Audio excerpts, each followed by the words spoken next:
Morning folks, it's Andy here from Bushcraft. Hope you're having a nice day and welcome to another video.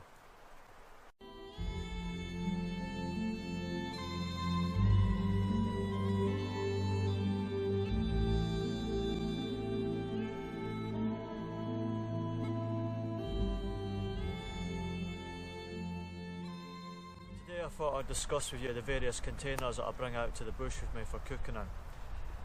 My standard kit, the items that I always bring with me regardless of the trip or the time of year, is my water bottle, my titanium mug, my titanium spork and the fish mouth opener. Those will always come out with me.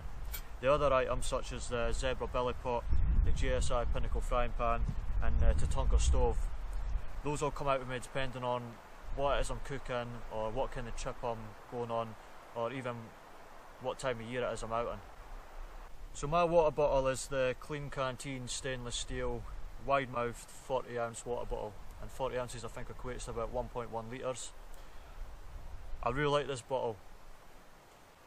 One, because it nests perfectly with my titanium mug, which is great, because I had one before it, still the Klean Kanteen, but it was a lot narrower even, but it didn't nest inside the mug and it would rattle around. It used to really annoy me. But it's very tough, it's durable.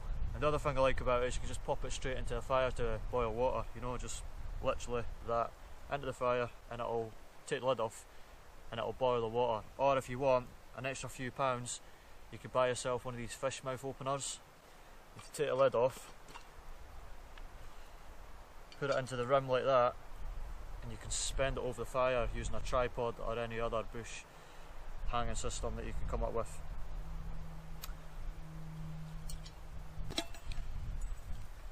This is the mug that I use in the bush. It also sort of doubles up as a mini pot, but it's the Vargo 750ml titanium mug, and it nests really well with my stainless steel water bottle. There's a tiny bit of rattle, but when it's in the pack it all gets held together, whereas the other water bottle that I used to have was even narrower than that and it would just shake about in it. It was ridiculous. But as I said, it's made of titanium. It's got these butterfly winged handles. These stay relatively cool even when it's over the flame, which is really good. I like that about it. And once it's finished the boiling, if you're going to make a brew in it, the rim cools down really quickly, so you can sip it, your brew will stay hot longer, but you won't burn your lips on the rim like with stainless steel mugs. I noticed that about stainless steel mugs, it stays really hot for too long. With the lid, you've got these little drainage holes here. So with a pair of gloves, if you want to drain away in the water, say if you're cooking some rice, it'd be as simple as that to do it. One of the other things that it came with was this little plastic nubbin handle thing. Now I took it off because one of the old pouches that I used to keep my canteen kit in, it wouldn't close because that little nubbin that the lid had, so I took it off. And what I do now is when I come to the woods, I just find myself a small twig, maybe a bit smaller than that, and just sort of sharpen it down. It doesn't need to be a sharp point, but just enough so you can fit it into the hole and sort of jam it in there. Just if you are going to do that, remember, shave the bark away, because any bacteria on the little twig that you're going to be using, you don't want it into your water or your food, whatever it is you're making in your pot. But, I bought this at the time for about £50. I think I've had it for about 4 years now, but it's a really strong, sturdy pot, and I love it. And as I said, it's one of the items that always comes out with me, along with the water bottle and the fish mouth opener. So this is what I use for eating with, just my little Light My Fire titanium spork. I've had this for a good few years now, since 2008 I think. It's always done me proud. It's really light, it's durable, so yeah, I really got no issues with it. I've had a few gripes about it, in terms of people who use them for like eating sort of, you know, like the boil and the bag meals, the military ration packs, where you have to tear the top of the bag open and eat it out. And they say because those bags are so deep and this is so short, that when they put it in to scoop the food out, their fingers are getting covered and getting all messy, covered in food.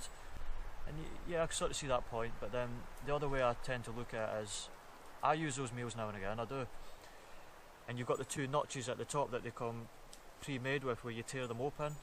There's no law that says you have to use those notches to open the bag. You could take your knife, nip a little notch in about halfway down the bag, which is what I do, and then tear it open at halfway down. That way the bag is a lot shallower and you can just eat the titanium spork. But anyway, I like it, it does me. So this is the frying pan that I use. It's the GSI Pinnacle 8-inch frying pan.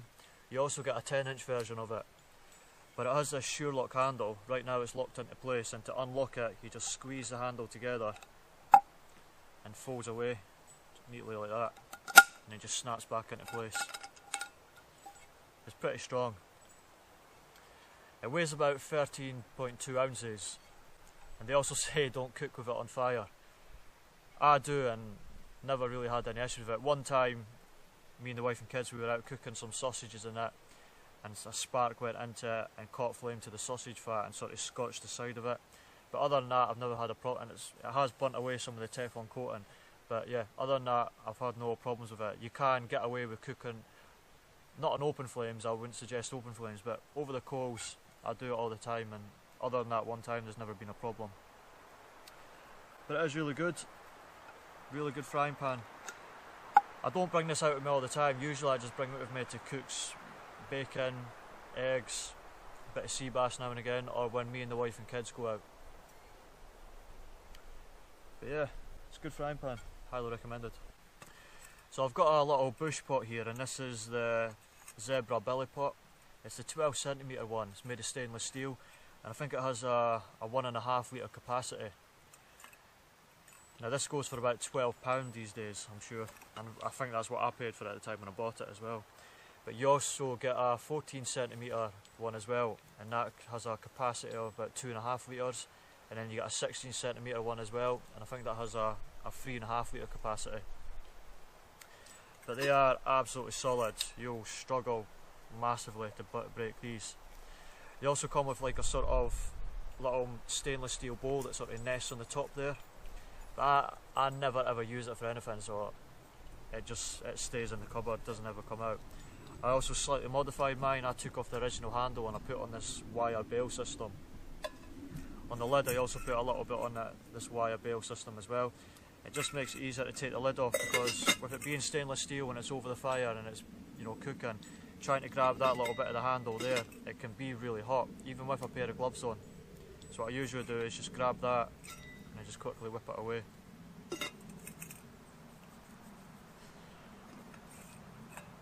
I really only use it at the end of the year in the colder months when I want to make some soup or some beef stew. Well, it doesn't have to be beef stew, but a stew. The rest of the year, yeah, it just stays tucked away.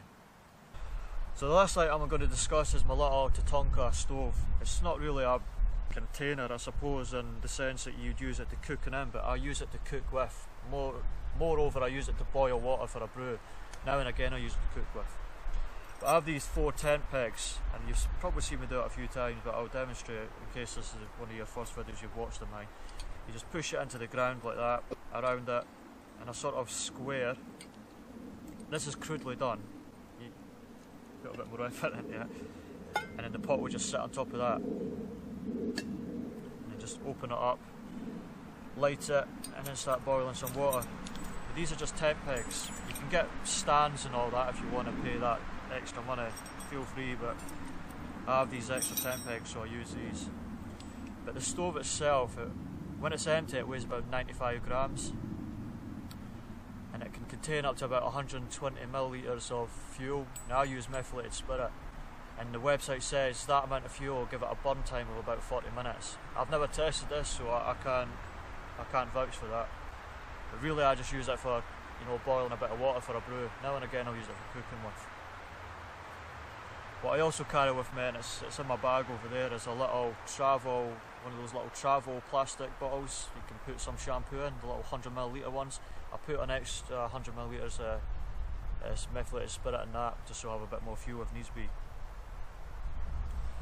But I bought this one to replace. I used to have the old Trangia stove, which worked well for a couple of years, and it started to develop all these little hairline cracks around the outside, and it was leaking fuel. So I needed to get a new one.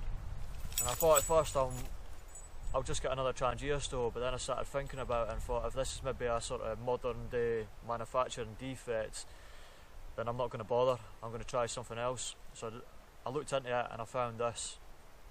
And with it being made of stainless steel, I figured it would probably be a lot more sturdier. So we hope you enjoyed the video, don't we? And thanks again for stopping by. Really appreciate all the encouragement, all the support you show me. And if you're new to my channel, if this happens to be the first video, please subscribe. You know, write me a comment, tell me what you think. And I guess I'll see you in the next one. Take care.